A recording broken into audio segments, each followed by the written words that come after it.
હસ્તિનાપુરનો રાજા દરબાર ભરીને બેઠો હતો. ત્યાં એક ભાટ આવ્યો. તેણે રાજાની પ્રશંસાનું ગીત લલકાર્યું. ધન્ય રાજા તને, ધન્ય તુજ બંધુને, રામ લક્ષ્મણ તણી જોડ. જાણે ધન્ય દરબાર, આ ધન્ય દરબારીઓ, અવધનો રામ દરબાર જાણે. બધા ખુશ થઈ ગયા. ભાટે આગળ ચલાવ્યું. ધન્ય આ બ્રાહ્મણો, ધન્ય આ ક્ષત્રિયો, ધન્ય પૃથ્વી પેટે આવી સૃષ્ટિ, ધન્ય રાજા તારા રાજ્યમાં સૌ સુખી. માંગતા વરસથી મેઘ વૃષ્ટિ. બધા વાહ વાહ વાહ વાહ કરવા લાગ્યા.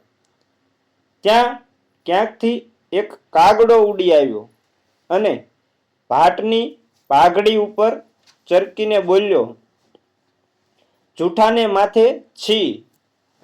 પછી કાગડો કહે, હે રાજા, તમે નથી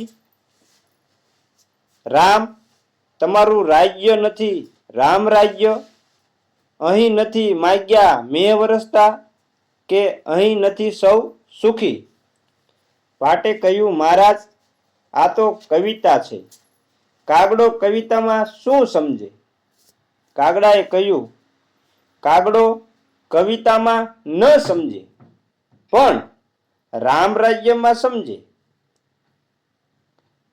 કાગડો કવિતામાં ન સમજે, પણ રામ રાજ્યમાં સમજે છે. રાજાએ કહ્યું, શું સમજે છે? કાગડાએ કહ્યું, જીભે કહું એ શા કામનું? નજરે જ દેખાડું. આપના દરબારમાંથી 4 ઉત્તમ પુરુષોને મારી સાથે મોકલો. રાજાએ રાજપુરોહિત, સેનાપતિ, નગર શેઠ અને રાજસેવક એમ 4 જણને પસંદ કરી તેમને કાગડાની સાથે જવા કહ્યું. 4 જણા ઘોડે સવાર થઈ કાગડાની પાછળ ચાલ્યા. કેટલાક દિવસની મજલ પછી તેઓ સરયુ નદીના કિનારે અયોધ્યા નગરી પાસે આવ્યા. ત્યાં એક નિરંજન ટેકરી પર વિશાળ વડનું ઝાડ હતું. કાગડાએ ત્યાં એક સ્થળ દેખાડી કહ્યું, હે સજ્જનો, અહીં ખોદો. ખોદતા ખોદતા જમીનમાં ઘંટ દેખાયો. 4 જણે જોર કરી ઘંટ ઉપાડ્યો તો એની નીચે એક સોનાનો થાળ અને થાળમાં બોર જેવડા મોતી. ગણ્યા તો પૂરા 18. કાગડો કહે, ઉપાડો થાળ, આપણે એ રાજાની કચેરીમાં રજૂ કરવાનો છે. 4 જણાએ અંદરો અંદર ઈશારે વાત કરી લઈ એક મોતી ઉપાડી પોતાના પહેરવેશમાં, એટલે પહેરેલા કપડામાં છુપાવી દીધું. પછી થાળ લઈ એક કાગડાની પાછળ ચાલ્યા. હસ્તિનાપુરમાં રાજા દરબાર ભરીને બેઠો હતો. ત્યાં આ 4 જણાએ મોતીવાળો સોનાનો થાળ એમની સામે ધર્યો. જોઈને રાજાની આંખો ચમકી. થાળ કોનો છે? ક્યાંથી આવ્યો? શા માટે છે? એવું કંઈ પણ પૂછ્યા વગર રાજાએ થાળ જોઈ સીધો હુકમ કર્યો, પ્રધાનજી, મોતીનો આ થાળ મારી ખાનગી તિજોરીમાં મૂકી દો. પ્રધાન થાળ લઈ ચાલ્યો. ત્યાં રાજાનો ભાઈ દરબારમાંથી ઉઠી તેની સામે આવ્યો ને બોલ્યો, 4 મોતી મને દઈ દો, નહીતર આ તલવાર તમારી સગી નહીં થાય. પ્રધાને તરત 4 મોતી એને દઈ દીધા. સાથે સાથે 2 મોતી પોતાના ખિસ્સામાં ફેરવી દીધા, પધરાવી દીધા. એટલામાં રાણીની નજર આ મોતી પર પડી. એણે પણ હુકમ કર્યો, થાળ સમેત મોતી મને આપો. પ્રધાને બાકીના 8 મોતી સાથેનો થાળ રાણીને દઈ દીધો. પછી એ કચેરીમાં જઈને બેઠો, કચેરીમાં જઈને બેસી ગયો. રાણીને મોતી એવા ગમી ગયા કે તેણે તે જ ઘડીએ ઝવેરીને બોલાવી તેનો હાર બનાવી આપવા કહ્યું. ઝવેરીએ કહ્યું, હાર માટે પૂરા 18 મોતી જોઈએ. હાર બનાવવા માટે પૂરા 18 મોતી જોઈશે એમ. રાણીએ તે જ ઘડીએ કચેરીમાં આવી રાજાને કહ્યું, જ્યાંથી આ 8 મોતી આવ્યા હોય ત્યાંથી બીજા 10 મંગાવી આપો, મારે એનો હાર બનાવવો છે. રાજાએ નવાઈ પામી કહ્યું, મોતી 8 કેમ? થાળમાં 14 મોતી હતા. રાણીએ કહ્યું 8 જ હતા. ત્યારે રાજાએ પ્રધાનને પૂછ્યું, બીજા 6 મોતી ક્યાં ગયા? પ્રધાને પોતાના માથેથી ગાળીઓ ઉતારતા કહ્યું, આપના ભાઈ મારી સામે એણે તલવાર તાણી. રાજાના ભાઈએ જોયું કે મારે માથે 6 મોતીનો આરોપ આવે છે, એટલે એ બોલી ઉઠ્યો કે મેં 4 મોતી લીધા છે.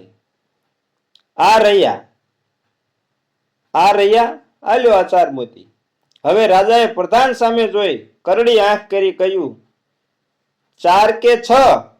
તરત પ્રધાને પોતાની પાસેથી 2 મોતી કાઢી દઈ કહ્યું, 4 અને આ 2. રાણી કહે, હવે માત્ર 4 ખૂટે. કાગડો કહે, એ પણ મળી જશે. રાજાએ કહ્યું, કેમ કરી મળી રહેશે? થાળમાં પહેલેથી જ 14 મોતી હતા, મેં બરાબર ગણ્યા હતા.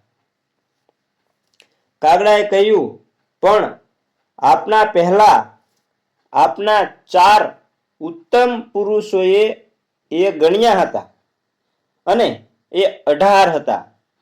હવે એ ઉત્તમ પુરુષોને જોયા હોય તો કાપો તો લોહી ન નીકળે. રાજાએ કરડી આંખે એમની સામે જોયું. 4 જણે બીતા પોતાના કપડામાં સંતાડેલું એક મોતી કાઢીને રાજાને દઈ દીધું. રાણી કહે, વાહ, 18 મોતી થઈ ગયા, મારો હાર સરસ થશે. કાગડાએ કહ્યું, મહારાજ, જોયું? આ ઉત્તમ પુરુષો, આ તમારા પ્રધાન, આ તમારો ભાઈ, આ તમારા રાણી અને આ તમે પોતે. રાજાએ કહ્યું, આ હું પોતે એટલે? કેમ, હું કેવો છું?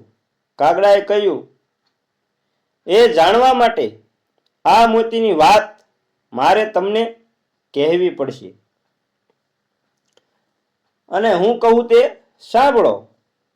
અયોધ્યામાં રાજા રામ રાજ્ય કરતા હતા. તે એક વખતની વાત છે. એકવાર ગામના નગર શેઠની પુત્રવધુએ કંઈક વ્રત કર્યું. વ્રતના ઉપવાસના પારણા કરતી વખતે તેણે હઠ કરી કે સીતા માતાજી પોતાના હાથે મને જમાડે તો જ હું જમું. નગર શેઠે સીતાજીને વિનંતી કરી કે મારી પુત્રવધુ આવી ગાંડી હઠ લઈ ને બેઠી છે, શું કરું? આ સાંભળતા જ સીતા માતાજી બોલ્યા, દીકરી માની પાસે લાડ નહીં માંગે તો કોની પાસે માંગશે? ચાલો હું આવું છું. કહી તરત એ ઊભા થયા. નગર શેઠને ઘેર જઈ એમણે શેઠની પુત્રવધૂને ખોળામાં લઈ કોળિયા કરીને એને ખવડાવ્યું. પછી એ પાછા ફરતા હતા ત્યાં નગર શેઠ સોનાના થાળમાં 18 મોતી લઈ એમને અર્પણ કરવા આવ્યો.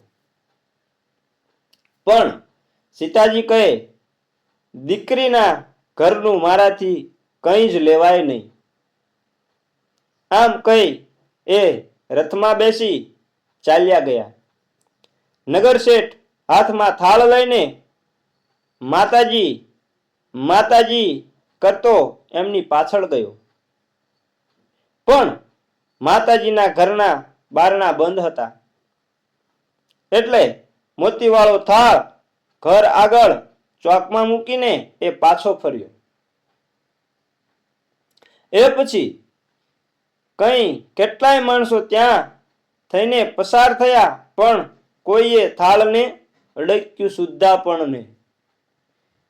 થાળની સામું પણ જોયું નહીં. એમાં મોતી હતા એની સામું પણ કોઈએ જોયું નહીં. રાત્રે પ્રતિહારી આંગણામાં આંટો મારતો હતો ત્યાં એને આ થાળ વચમાં નડ્યો. એટલે એણે એક મોટો ઘંટ લાવી એનાથી થાળને ઢાંકી દીધો. બસ તે દિવસથી એ મોતીનો થાળ ઘંટ નીચે દટાયેલો જ રહ્યો. ન કોઈએ ઘંટ ઊંચો કરીને જોયું કે ન કોઈએ નીચે શું છે એની કચ્છી તપાસ કરી કે પૂછા કરી. વર્ષો વીત્યા, યુગો વીત્યા, પટ્ટણનું ડટ્ટણ થઈ ગયું, ડટ્ટણનું પટ્ટણ થઈ ગયું. એ જગાએ આજે એક વિશાળ વડનું ઝાડ ઊભું છે. રાજાએ કહ્યું, એ ખરું, પણ કાંક તું આ ક્યાંથી જાણે? એટલે કે કાગડા, તું આ ક્યાંથી જાણે? તું તો માત્ર કાગડો છે. કાગડાએ હસીને કહ્યું, મહારાજ, બોલકા માણસે મૂંગા પશુ પંખી પાસેથી ઘણું જાણવાનું, ઘણું શીખવાનું છે. કાગભૂષણડીનું નામ તો તમે સાંભળ્યું છે ને? હું એ મહાયોગી કાગભૂષણડીનો વંશનો છું. મારા કુળમાં 1000 વર્ષથી રામ રાજ્યના મોતીની આ વાત સૌ જાણે છે. દુનિયા આગળ વધી છે કે પાછળ લથડી છે તે માપવાનો અમારો આ ગજ છે. તે પામવાનો અમારો આ ગજ છે. જુઓ ને, રામના રાજ્યમાં મોતીનો આ થાળ પડ્યો છે, પણ કોઈ એની સામે જોતું નથી. પ્રતિહારી જેવો સામાન્ય માણસ પણ એના લોભમાં પડતો નથી. અને અહીં તમારા 4 ઉત્તમ પુરુષો તેમાંથી એક મોતી ચોરી લે છે. પ્રધાનજી 2 મોતી ચોરે છે. તમારા ભાઈ તલવાર તાણી 4 મોતી લૂંટે છે. તમારી રાણી 8 મોતી પડાવે છે ને બીજા 10ની રઢ લે છે. અને તમે પણ મોતી કોના છે ને કેમ છે એવું કંઈ પણ પૂછ્યા ગાછ્યા વિના સીધા જ એ તમારી ખાનગી તિજોરીમાં જમા કરાવી દો છો. પછી ભાટની સામું જોઈ તેણે કહ્યું, બોલ કવિ, આ રામ રાજ્ય છે? આ રામનો દરબાર છે? કોઈ કંઈ બોલ્યું નહીં. રાજાએ જોયું તો મોતી કે થાળ કશું જ ત્યાં નહોતું. એ બોલી ઉઠ્યો, હે, થાળ ક્યાં ગયો? મોતી ક્યાં ગયા? કાગડો હસી પડ્યો, કહે, રાજા, એ રામ રાજ્યના મોતી હતા. લોભનો સ્પર્શ થયો એટલે અદ્રશ્ય થઈ ગયા. આટલું